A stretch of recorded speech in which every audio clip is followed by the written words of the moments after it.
Arizona says sports can start this Saturday. They say, hey, listen, you got your grandkids because you're all old whites that live out here, okay? You got your grandkids coming out here. Maybe you got a little T-ball maybe kicking off, and maybe you're worried about missing the soccer season or something like that. Don't you worry about what's going on in them big cities. Out here in the desert, because it's warm, we kill the virus. You get back on that diamond this weekend, okay? You start taking BP with your dad out there. You start hitting off a tee. You start kicking the soccer ball around with your friends in the neighborhood. Arizona has said, hey, Major League sports and sports in general can resume without fans starting this Saturday, May 16th. Now, whenever they say Major League sports and they're only in one state, what does that mean? Does that mean the Diamondbacks are going to take on the Suns in a basketball game? Is that what's going to happen? Awesome. Is that what Arizona's going to do for the rest of the country? We're going to set up a basketball game between the Diamondbacks and the Phoenix Suns? Because I'm here for it, by the way. I like that the governor said Major League sports can come back in this state. How about you? So that's like a call out to other governors like, okay, Major League sports can happen in this state as well. Like what state's going to go up and say, no, California, probably New York, Massachusetts, Philadelphia would have to say it. So that's all of Pennsylvania. Like Pittsburgh's in a much different world than Philadelphia. What happens there? There are so many questions right now. So many questions right now. Time will tell. Only time. But Arizona got ahead of it, though, and Arizona said, hey, listen, Major League Sports, come back here if you want. Maybe they pick up another. Maybe the Rams go out to Arizona. They go to Tucson. The Tucson Chargers taking on another team out there in the desert.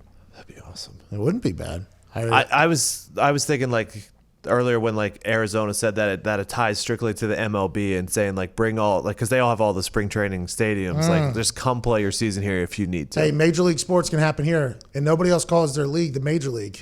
True. Right? Other than baseball. So maybe that is a direct call out to baseball. Like, hey, you can come build said biodome that you were thinking about building out here. We say Major League Sports are completely okay to happen in Arizona. Now, we have Shams Charania, and I believe we have Jeff Passan on tomorrow as well.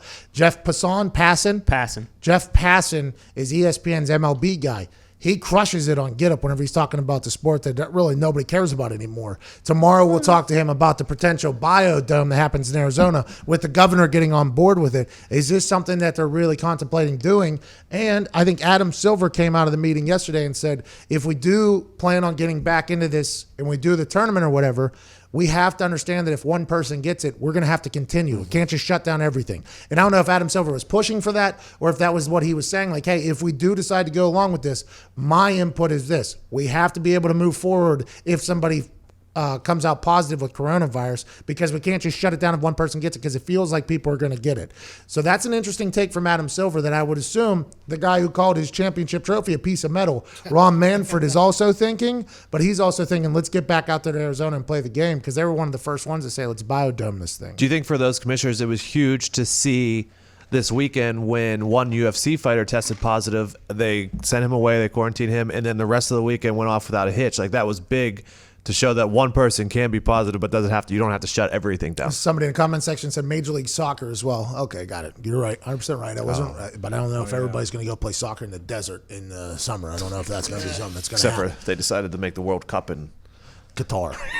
It's only 4. What do they play 3 in the morning? 400 degrees. What's that, dude? What time did they play those games? They had to play like. it hasn't happened. It hasn't happened yet, but people have been just dying building these things out there. They're building these stadiums, which, everybody says the World Cup and FIFA are very legit out there. Oh, yeah. Yeah, that's what they're known FIFA, for. real legit. What were you talking about again? Yeah, you forgot, so did I. Yeah, you said something about the commissioners talking about it, Dana White. Oh, yeah, because one guy tested positive. Yeah, so Dana White, I think, is going to be a guy who people are going to say was maybe a driving force in these commissioner conversations that are happening in that council that Trump put together, where it's Dana White, I think Vince McMahon's on there, Mark Cuban's on there, all these. I would assume Dana White has the same mentality as Vince McMahon had, which is the show will go on here. Okay, let's figure out how we've been able to do this. We started this thing. We bought this, for $1 million? Now it's up a $4 billion company. There's a reason, because we figure things out and move forward. Dana White he bought an island. Fight Island is allegedly potentially happening for Khabib and Gaethje. So he was ready to go whenever all this was just popping off. And he said that his partner said he can't do it. And you know that all he did the entire time was sit back and try to gather as much information as possible, probably to fit his narrative that we can do this and figure it out. And he got to the point where he was like, here we go, we're doing this. One person tests positive. He probably had a plan for that already. Like, hey, as soon as somebody tests positive, just get them the hell out of here. I think WWE was testing people every single time they were coming into the Performance Center. I would assume there was a couple people that maybe had fevers or something of that nature that we didn't hear about, that they were like, all right, you get the hell out of here. We don't need you infecting anybody else. That is probably what Adam Silver is thinking about. That's probably what piece of metal Rob Manfred's thinking about. I would assume Roger Goodell is in the same position as that.